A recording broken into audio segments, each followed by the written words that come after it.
माता की, भारत माता की, भारत माता की। जय श्री राम, जय जय श्री राम। इस क्षेत्र की लोकप्रिय सांसद, केंद्रीय मंत्री माननीय श्रीमती अन्नपूर्णा देवी जी,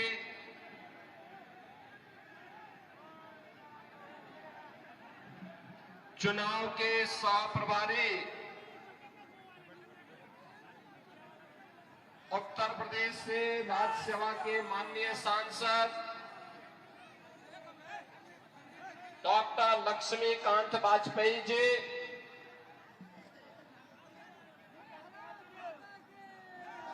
भारतीय जनता पार्टी के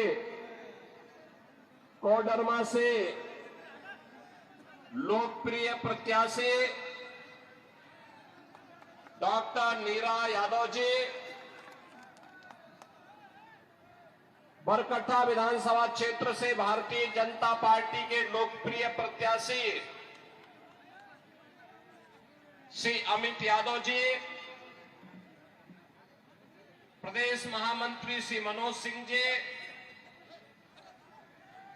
जिला अध्यक्ष अनूप जोशी जी, भारी संख्या में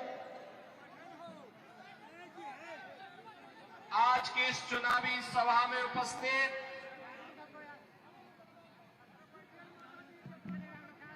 कोडरमा, बरकट्ठा और इस क्षेत्र से जुड़े हुए सभी मेरे उपस्थित बहनों और भाइयों,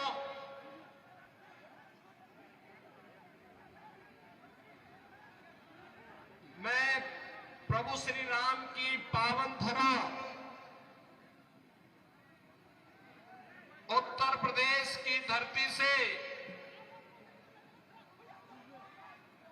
शहीदों की इस पावन धरा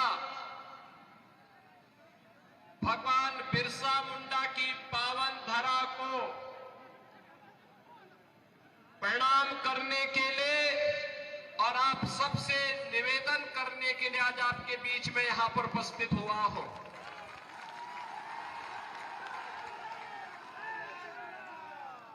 दीपावली का पर्व आपने भी बड़े उल्लास के साथ संपन्न किया है और आज से छठ महापर्व का भी आयोजन प्रारंभ होने जा रहा है। आप सबको मैं छठ की हृदय से बधाई देता हूं और छठी माई आप सबके जीवन में खुशहाली लाए, इसकी भी प्रार्थना करता हूं। बहनों और भाइयों, आपने अभी पिछले दिनों हरियाणा विधानसभा के चुनाव के परिणाम को देखा होगा। हरियाणा के चुनाव के पहले सभी लोग क्या बोलते थे और जब चुनाव के परिणाम आए तो अकेले भारतीय जनता पार्टी 2/3 से अधिक सीट जीती और कांग्रेस धराशायी हो गई। हरियाणा के लोगों से जब पत्रकारों ने पूछा कि चुनाव के पहले तो लगता था कि कांग्रेस और उसके सहयोगी जीतेंगे, ये कैसे हुआ? तो हरियाणा की जनता ने कहा कि विकास, सुरक्षा, सुव्यवस्था और सुशासन के लिए डबल इंजन आवश्यक है और मोदी जी के नेतृत्व में अगर डबल इंजन की सरकार चले तो इस सोने में सुहागा है। इसलिए हरियाणा की जनता ने निर्णय लेकर के फिर से भारतीय जनता पार्टी को विजयी बनाया है। बहनों और भाइयों, हमारा ये झारखंड एकोडर्मा प्राकृतिक संसाधनों से भरपूर है। धरती आबा भगवान बिरसा मुंडा की पावन धरा है, शहीदों की धरा है।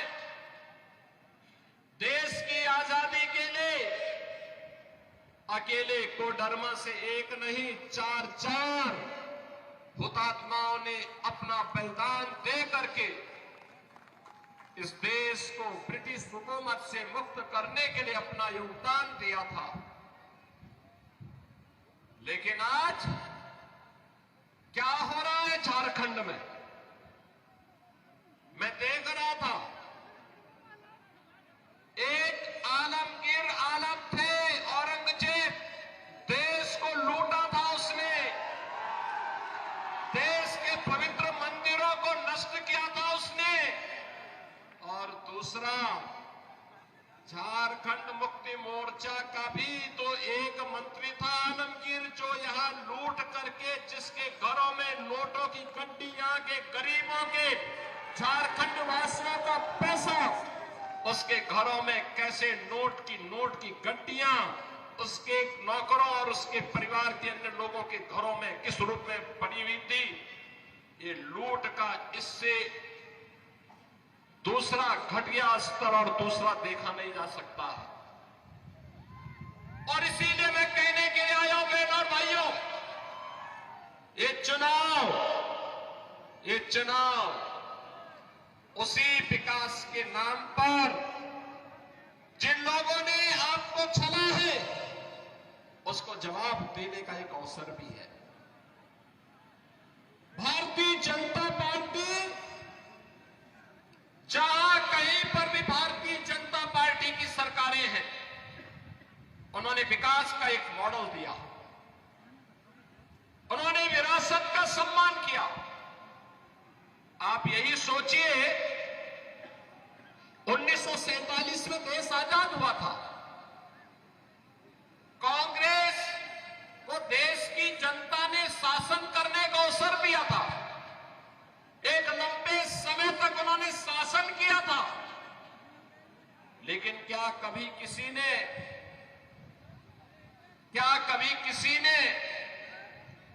गरीबों के लिए ईमानदारी से कोई योजना चलाई?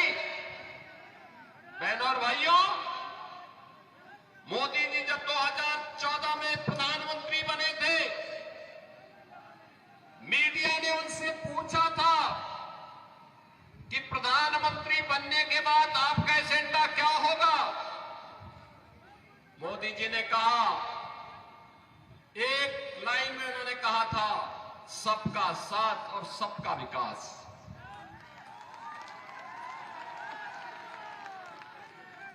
जाति, मत और मजहब के आधार पर नहीं, क्षेत्र और भाषा के आधार पर नहीं, बल्कि हर गांव का विकास होगा, हर नगर का विकास होगा, गरीब, किसान, नौजवान, महिलाएं, इन सब का विकास होगा। देश की सुरक्षा के साथ कोई भी समझौता नहीं होगा। देश का सुरक्षा का मॉडल क्या होना चाहिए, ये आज आप देख रहे होंगे। कांग्रेस की सरकारें हुआ करती थी, तब चीन हमारे देश के अंदर घुसता था, और आज आप देख रहे होंगे, समाचार रोज पढ़ रहे होंगे, आज चीन की सेनाएं पीछे हट रही हैं और वहां पर भारत की सेना गश्त कर रही है। पाकिस्तान तो अब भारत का नाम सुनकर के ही कंपकपी शुरू हो जाती है। पाकिस्तान को जैसे लगता है, अब जब उसको कहीं सुनवाई नहीं होती तो यूएन में कहता है, उसको सपने आते हैं, कहता है कि भारत कभी भी हम पे हमला कर सकता है, हमारी जान बचाओ। सरकार तो ऐसे ही होनी चाहिए जो दुश्मन के दिल को दहला सके। और यही आज भारत की सरकार कर रही है। बहनों और भाइयों, देश की सुरक्षा हो या आंतरिक सुरक्षा, आप सोचो, ये कांग्रेस और उसके सहयोगियों ने कश्मीर की समस्या दी थी। मोदी जी ने धारा 370 समाप्त करके कश्मीर की समस्या का समाधान कर दिया। कांग्रेस ने गरीबों को भूखा मरने के लिए छोड़ दिया था, किसानों को आत्महत्या करने के लिए मजबूर कर दिया था। कांग्रेस हो या झारखंड मुक्ति मोर्चा या आरजेडी, इनको जब भी अवसर मिला, इन्होंने गरीबों के पेट पर लात मारने का काम किया, किसानों को आत्महत्या करने के लिए मजबूर किया, नौजवानों को पलायन करने के लिए मजबूर किया, प्राकृतिक संसाधनों पर लूट मचाने का इन्होंने कार्य किया। यही तो करते रहे। प्राकृतिक संसाधनों से भरपूर यह क्षेत्र अभ्रक की खदानों के लिए जाना जाता है। यहां पर तमाम नए प्राकृतिक संसाधन मौजूद हैं, प्रकृति की गोद में मौजूद हैं, लेकिन नियत सही हो। एक गरीब को एक ट्रॉली बालू नहीं मिलता घर बनाने के लिए, लेकिन बालू माफिया इस सरकार का संरक्षण प्राप्त करके फल फूल रहे हैं। शराब माफिया फल फूल रहे हैं, वन माफिया और भू माफिया सिर तान करके चल रहे हैं। और इसी ने कहने के लिए आए हैं, ये माफिया का उपचार केवल भाजपा है, भाजपा।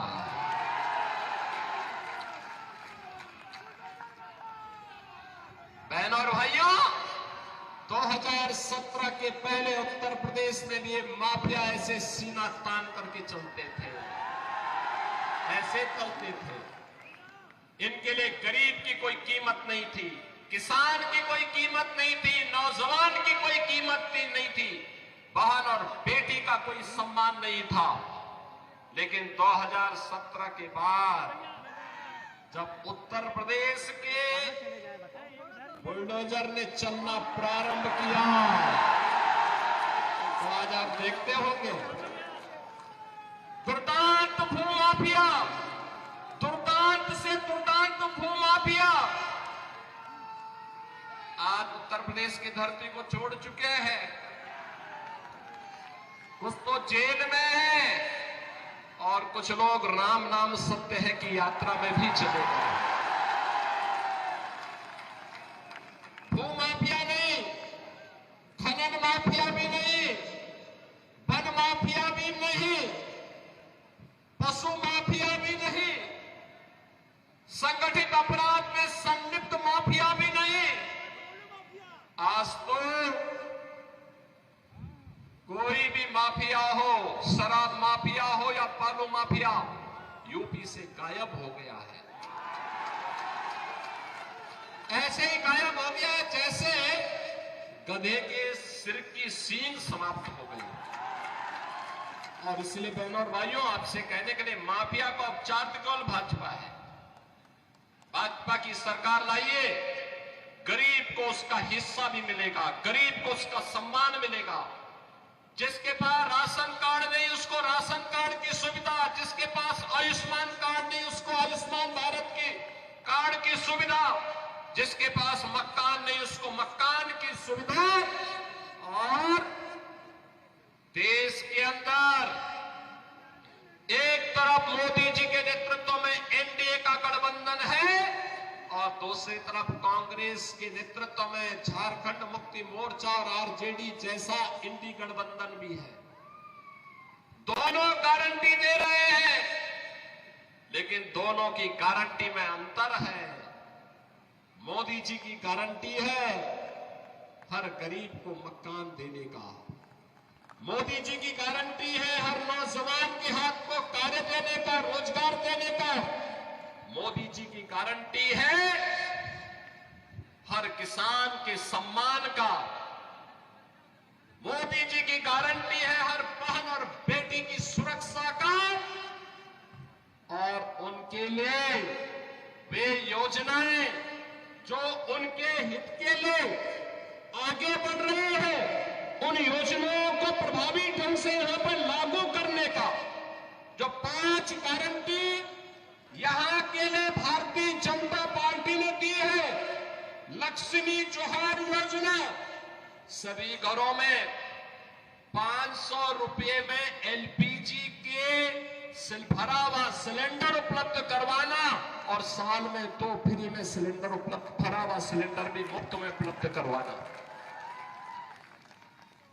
गोगो दीदी योजना, ये भी भाजपा की गारंटी है, मोदी जी की गारंटी है कि झारखंड की हर महिला के खाते में हर महीने की 11 तारीख को 2100 रुपये, 2100 रुपये तक की वित्तीय सहायता पहुंचा देना। 21 लाख परिवारों को मिलेगा अपना पक्का घर और सभी परिवारों को घर निर्माण के लिए मिलेगा मुफ्त बालू। यानी ये भाजपा कहती है कि हम मुफ्त बालू घर निर्माण के लिए देंगे और बालू माफिया का सफाया कर देंगे। युवा साथी भत्ता, जिन्होंने स्नातक स्नातकोत्तर की डिग्री प्राप्त कर ली, जिन युवाओं को डिग्री प्राप्त करने के पहले 2 वर्ष में अगर उन्हें कोई नौकरी नहीं मिलती है तो प्रत्येक माह 2000 रुपए की गारंटी भी भाजपा आपको दे रही है, एनडीए आपको दे रहा है।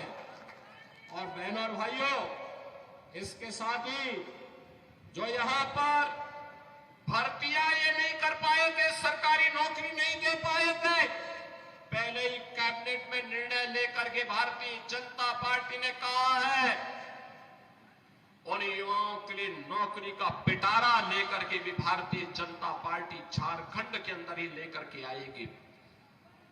झारखंड के अंदर 5 साल में 5 लाख नौजवानों के लिए नए रोजगार उपलब्ध करवाने के कार्यक्रम को भी भारतीय जनता पार्टी आगे बढ़ाने की बात कर रही है। और इसलिए बहनों और भाइयों, आज मैं आपके बीच आया हूं आपसे कहने के लिए, भारतीय जनता पार्टी देश की सुरक्षा की गारंटी है। भारतीय जनता पार्टी देश के स्वाभिमान की गारंटी है। भारतीय जनता पार्टी युवाओं के रोजगार की गारंटी है। भारतीय जनता पार्टी महिलाओं के लिए सम्मान और स्वावलंबन की गारंटी है। भारतीय जनता पार्टी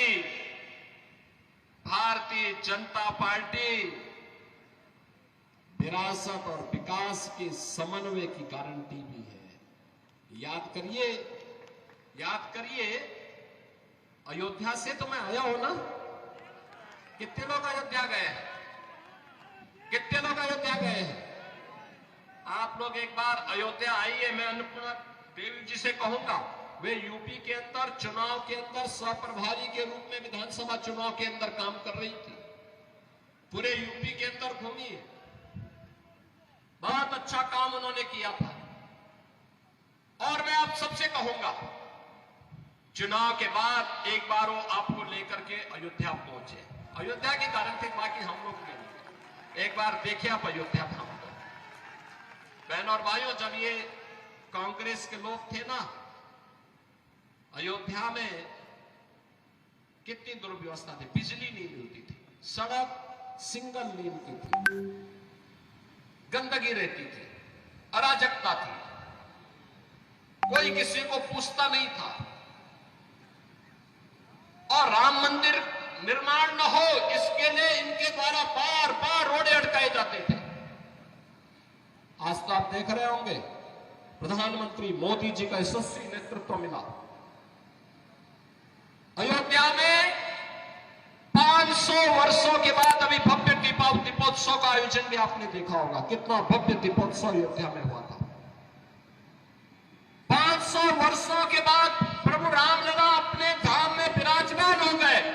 हर भारतवासी का सीना गर्व के साथ आज चढ़ा हमारे प्रभु राम अपनी जन्मभूमि पर 500 वर्षों के बाद फिर से विराजमान हो चुके हैं।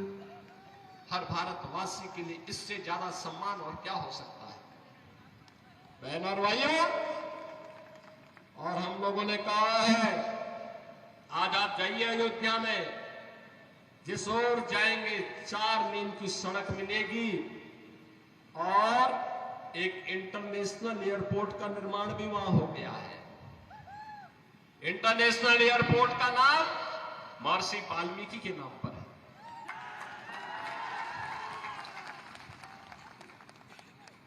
वहां पे जो बड़े बड़े यात्री विश्रामालय बनाए गए हैं उनका नाम है निषाद राज के नाम पर, निषाद राज गुहा के नाम पर। और जो भोजनालय वहां बन रहे हैं, जहां पे श्रद्धालुओं के लिए शुद्ध भोजन प्राप्त होता है, उनका नाम है माता सबरी के नाम पर। और याद करिए, विरासत का दूसरा उदाहरण मोदी जी ने दिया है। 15 नवंबर 13 नवंबर को आपको वोट देना है। 15 नवंबर धरती आबा भगवान बिरसा मुंडा की पावन जयंती जनजातीय दिवस के रूप में मनाने का काम भी मोदी जी ने ही शुरू किया। और इसलिए बहनों और भाइयों, आज हम सब आपके पास आए हैं। विरासत और विकास का समन्वय कैसे होना चाहिए, सुरक्षा और सुशासन का बेहतर समन्वय कैसे होना चाहिए, ये केवल और केवल भाजपा इसका उदाहरण प्रस्तुत कर सकती है। और डबल इंजन की सरकार जैसे भी हरियाणा ने निर्णय लिया, ऐसे ही झारखंड के अंदर ये भ्रष्टाचार की चंडी, सुरक्षा में सेंध लगाने वाली, माफियाओं को प्रश्रय देने वाली, अराजकता को, गुंडागिर्दी को यहां पर बढ़ाने वाली झारखंड मुक्ति मोर्चा और कांग्रेस का, आरजेडी का जो इंडी गठबंधन है, ये देश की सुरक्षा के साथ खिलवाड़ कर रहा है, राष्ट्र के स्वाभिमान के साथ खिलवाड़ कर रहा है। इन्हें मौका नहीं देना है वर्तमान को संवारने के लिए और भविष्य को उज्जवल बनाने के लिए। आवश्यक है कि चुनाव में इनकी छुट्टी कर दो। बाकी काम तो भारतीय जनता पार्टी की डबल इंजन सरकार, एनडीए की सरकार आने के बाद स्वयं कर देगी। और इसीलिए आज मैं आप सबसे कहने के लिए आया हूं, जब अयोध्या में प्रभु रामलला के भव्य मंदिर के निर्माण के कार्यक्रम को पूरा करने के बाद मोदी जी के कर कमलों से रामलला 500 वर्षों के बाद अपनी जन्मभूमि पर विराजमान हुए, तब मोदी जी ने एक बात कही थी। उन्होंने कहा था, ये तो एक शुरुआत है, शुरुआत। आप इशारा भी समझे होंगे ना।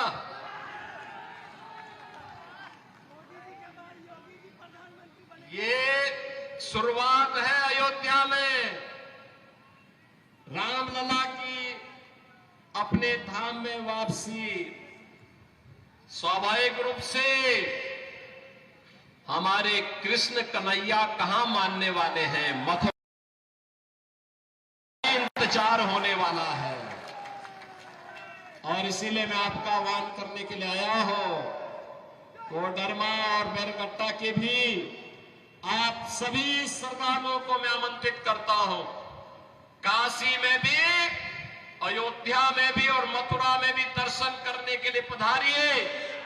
भारतीय जनता पार्टी को झारखंड में फिर से पूर्ण बहुमत की सरकार बनाने के लिए अपना आशीर्वाद दीजिए। छठी मैया का आशीर्वाद आपको प्राप्त हो, इस विश्वास के साथ आज से प्रारंभ हो रहा छठ महोत्सव के लिए आप सभी को मैं हृदय से बधाई देता हूं, आप सबका मैं अभिनंदन करता हूं और आप सबसे यही अनुरोध करता हूं, भारतीय जनता पार्टी ने डॉक्टर नीरा यादव जी को कोडरमा विधानसभा क्षेत्र से अपना प्रत्याशी बना करके उतारा है। और साथ साथ श्री अमित यादव को बड़गड्ढा से अपना प्रत्याशी बना करके आपके बीच में उतारा है। आपका आशीर्वाद इन दोनों प्रत्याशियों को प्राप्त होगा। दोनों हाथ ला करके होगा, दोनों हाथ ला करके बताओ, होगा ना? तो फिर मेरे साथ बोलेंगे भारत माता की, भारत माता की, भारत माता की जय श्री राम, जय जय श्री राम।